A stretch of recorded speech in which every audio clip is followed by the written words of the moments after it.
আসসালামু আলাইকুম। এটিএন বাংলার গ্রামগঞ্জের খবরে সবাইকে স্বাগত জানাচ্ছি। আমি চিন্তিয়া হক। শুরুতেই সংবাদ শিরোনাম। শান্তিপূর্ণভাবে শেষ হলো তৃতীয় ধাপের ৮৭ উপজেলার নির্বাচন। ভোট পড়েছে ৩৫% মতো, জানালেন সিইসি। ঘূর্ণিঝড় রিমালে ক্ষতিগ্রস্ত এলাকা পরিদর্শনে কাল পটুয়াখালীর কলাপাড়ায় যাচ্ছেন প্রধানমন্ত্রী। বক্তব্য রাখবেন জনসভায়। এবং বাবার খুনিদের দৃষ্টান্তমূলক শাস্তির দাবি এমপি আনারের মেয়ের।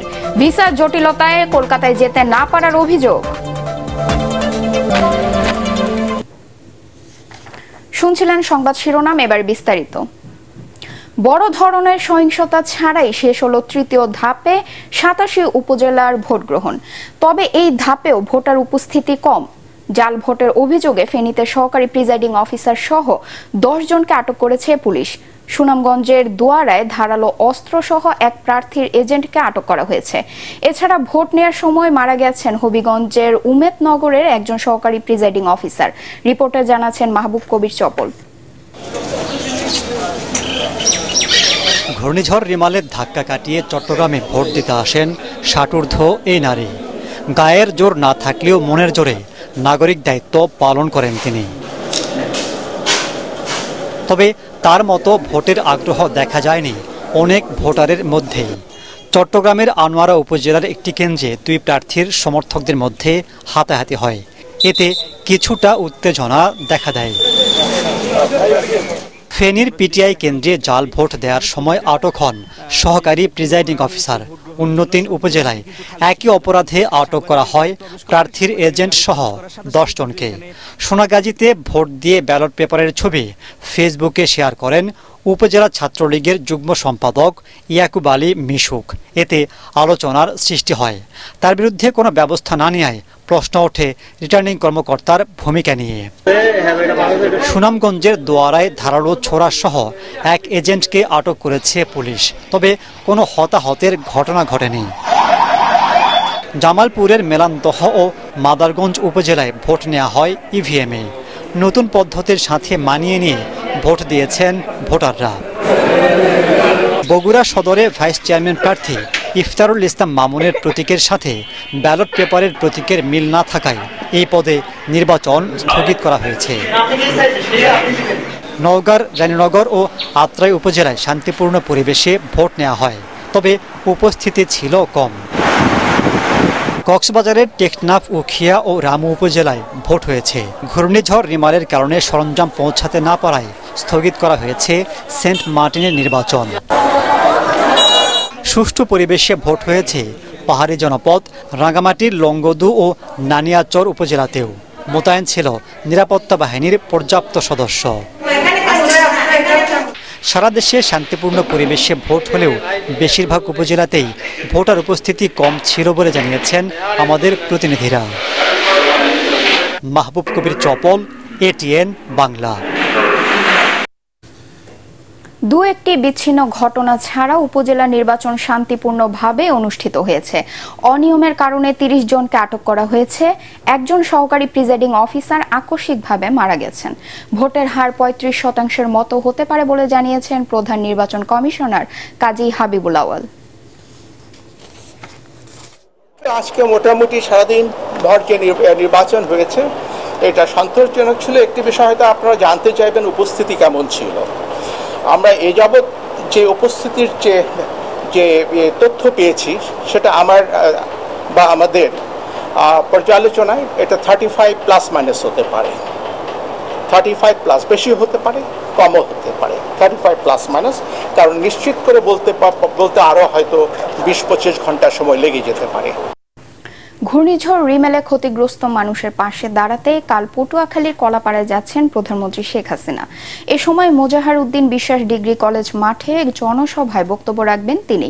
ক্ষতিগ্রস্ত মানুষের হাতে তুলে দেবেন সাহায্য। এক যুগ পর প্রধানমন্ত্রী শেখ হাসিনা সফরকে কেন্দ্র করে উৎফুল্ল এলাকাবাসী। উপকূলীয় জেলা পটুয়াখালীর কলাপাড়ায় রোববার রাতে ১২০ কিলোমিটার গতিতে আঘাত হানে ঘূর্ণিঝড় রেমাল। এটি তাণ্ডব চালায় সোমবার বিকেল ৪টা পর্যন্ত। দীর্ঘ সময়ের এই তাণ্ডবে মারা যায় ৩ জন। সম্পূর্ণ ও আংশিক বিধ্বস্ত হয় ৩,৫০০ কাঁচা আধা পাকা ঘরবাড়ি, উপড়ে যায় হাজার হাজার গাছপালা, প্লাবিত হয় ৯,০০০-এরও বেশি পুকুর, ৭৬৫টি মাছের এবং শতাধিক কাঁকড়া ঘের, ভেঙে যায় ৪ কিলোমিটার বেড়িবাঁধ। এতে পানিবন্দী হয়ে পড়ে ৫০,০০০-এরও বেশি মানুষ। বিদ্যুতের খুঁটি ভেঙে এখনও বিদ্যুৎহীন রয়েছে অনেক এলাকা। বাবার খুনিদের আবারও দৃষ্টান্তমূলক শাস্তির দাবি জানিয়েছেন কলকাতায় নিহত ঝিনাইদহের এমপি আনোয়ারুল আজিম আনারের মেয়ে মুমতারিন ফেরদৌস ডরিন। সকালে ঝিনাইদহের কালীগঞ্জে তাদের বাসভবনের সামনে সংবাদ সম্মেলনে এ দাবি জানান তিনি। ভিসা জটিলতায় এখনও কলকাতায় যাওয়া আটকে রয়েছে তার। ভিসা হাতে পেলে আজ বা কাল সকালে কলকাতায় যাবেন ডরিন। এর আগে কলকাতা নিউ টাউনের সঞ্জীবা গার্ডেন্সের সেপটিক ট্যাঙ্ক থেকে এমপির মরদেহের অংশবিশেষ উদ্ধার করেছে গোয়েন্দারা। টুকরো করা কয়েক কেজি মাংস ও চুল দেখে ধারণা করা হচ্ছে এসব এমপি আনোয়ারুল আজিমের দেহের অংশবিশেষ। নিশ্চিত হতে তা ডিএনএ পরীক্ষার জন্য নেওয়া হয়েছে। এখনো পর্যন্ত ডিএনএ টেস্ট এই সংক্রান্ত আমার সাথে কোনো কথা হয়নি, তবে আজকের মধ্যে আমি হয়তো এই পাসপোর্টটা হাতে পেয়ে যাব। পাওয়ার পরপরই যদি সময় থাকে তাহলে আজকে আমি কলকাতার উদ্দেশ্যে রওনা দিব। হারুন আঙ্কেলের সাথে কথা হয়েছে আমার, আমি জিজ্ঞেস করছিলাম যে আসলে কি আপডেট, লাস্ট আপডেটটা কি, আর এখনো পর্যন্ত আমি কোনো আপডেট পাইলাম না বা কি হলো বিষয়টা। ওনারা আমাকে বললো যে হচ্ছে আপনি ইন্ডিয়াতে আসেন, সাথে আপনার চাচাকে আনতে পারেন অথবা আপনার ব্লাডের কাউকে নিয়ে আসতে পারেন। নারায়ণগঞ্জের সোনারগাঁওকে বাংলাদেশের ঐতিহ্য রক্ষাকারী কারুশিল্পের অন্যতম মডেল হিসেবে গড়ে তোলা হবে বলে জানিয়েছেন প্রধান বিচারপতি ওবায়দুল হাসান। শিল্পাচার্য জয়নুল আবেদিনের ৪৮তম মৃত্যুবার্ষিকী উপলক্ষে মঙ্গলবার বিকেলে সোনারগাঁওয়ে আয়োজিত লোকজ কারুশিল্পের ভুবন ঐতিহ্যের গৌরব ও সময় সংকট শীর্ষক সেমিনারে তিনি একথা জানান। একই সাথে সোনারগাঁওয়ে কারুশিল্প গ্রাম প্রকল্প ও ভাসমান নৌকা জাদুঘর স্থাপন করার পরিকল্পনার কথা জানিয়ে দেশীয় বাদ্যযন্ত্র সংরক্ষণে কারুশিল্প ফাউন্ডেশনের উদ্যোগকে সাধুবাদ জানান তিনি। সেমিনারে সংসদ সদস্য আব্দুল্লাহ আল কায়সার, সংস্কৃতি বিষয়ক মন্ত্রণালয়ের সচিব খলিল আহমদ এবং বাংলাদেশ লোক ও কারুশিল্প ফাউন্ডেশনের পরিচালক ডক্টর আমিনুর রহমান সুলতান বক্তব্য রাখেন।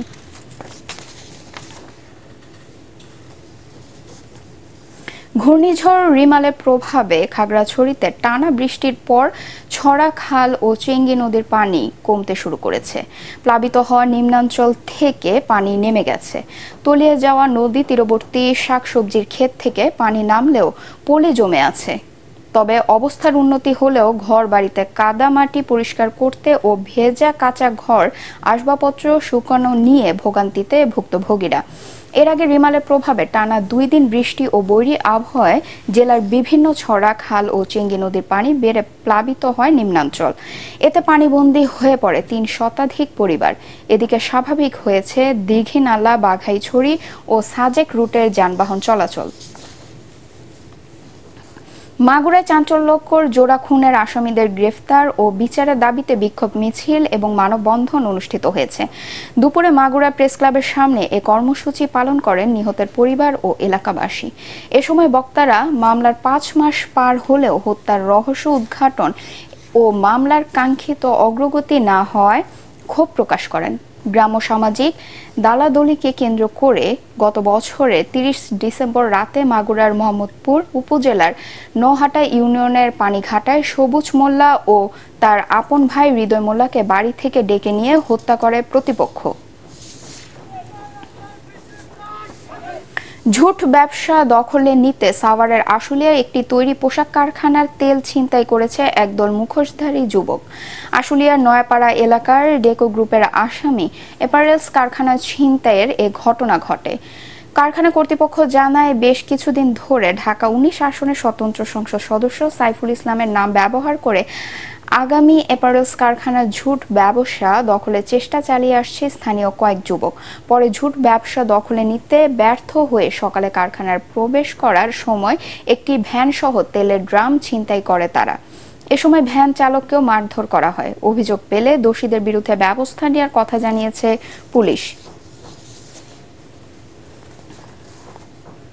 এদিকে কিশোর গ্যাং ও চাঁদাবাজের বিরুদ্ধে কঠোর শাস্তিমূলক ব্যবস্থা নেওয়ার দাবি জানিয়ে সাভারের আশুলিয়ায় মানববন্ধন ও বিক্ষোভ মিছিল করেছেন কয়েকটি শ্রমিক সংগঠনের নেতাকর্মীরা। সকালে আশুলিয়ার জামগড়া এলাকায় এ মানববন্ধন ও বিক্ষোভ মিছিল করেন তারা। এ সময় এলাকাবাসীও এই কর্মসূচিতে অংশ নেন। মানববন্ধন ও বিক্ষোভ মিছিল থেকে ভুক্তভোগীরা জানায়, আশুলিয়া কিশোর গ্যাং ও চাঁদাবাজরা রাজনৈতিক নেতাদের ছত্রছায়ায় প্রভাব খাটিয়ে এলাকায় ত্রাসের রাজত্ব কায়েম করেছেন। এতে অতিষ্ঠ গার্মেন্টস শ্রমিক সহ এলাকাবাসী।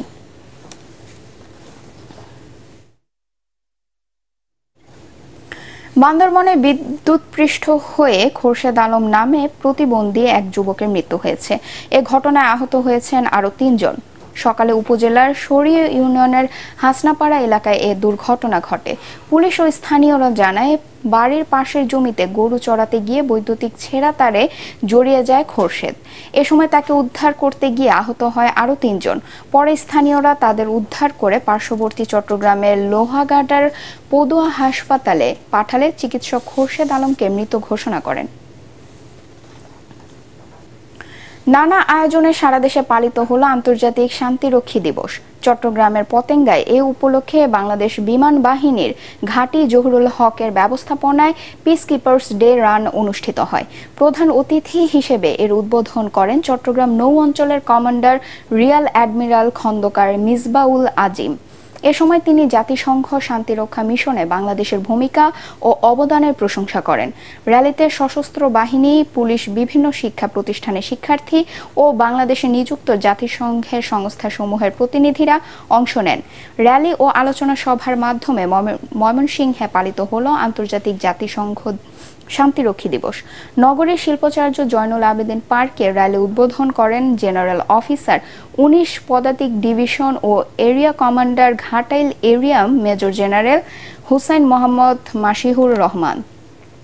পুলিশের ময়মনসিংহ রেঞ্জের ডিআইজি শাহ আবিদ হোসেন সহ সেনা ও পুলিশ বাহিনীর ঊর্ধ্বতন কর্মকর্তারা এ সময় উপস্থিত ছিলেন। পরে অনুষ্ঠিত হয় আলোচনা সভা।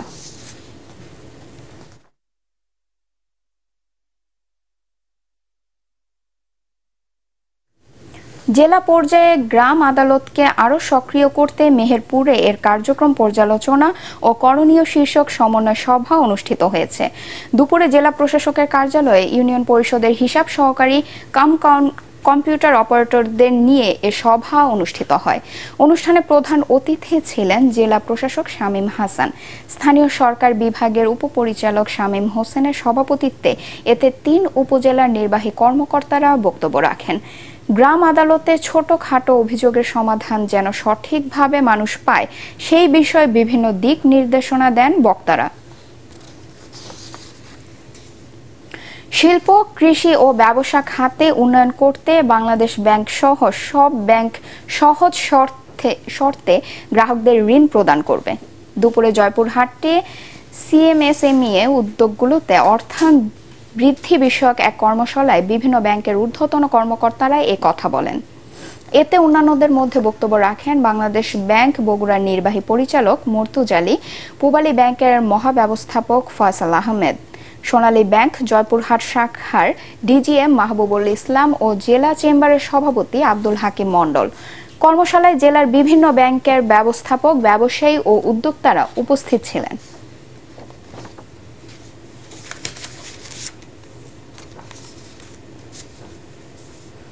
পরবর্তী সংবাদ দেখার আমন্ত্রণ জানিয়ে এখনকার মতো শেষ করছি। গ্রামগঞ্জের খবর এটিএন বাংলা সংবাদ ইউটিউবে দেখতে ব্রাউজ করুন youtube/ATN বাংলা নিউজ। ধন্যবাদ সবাইকে।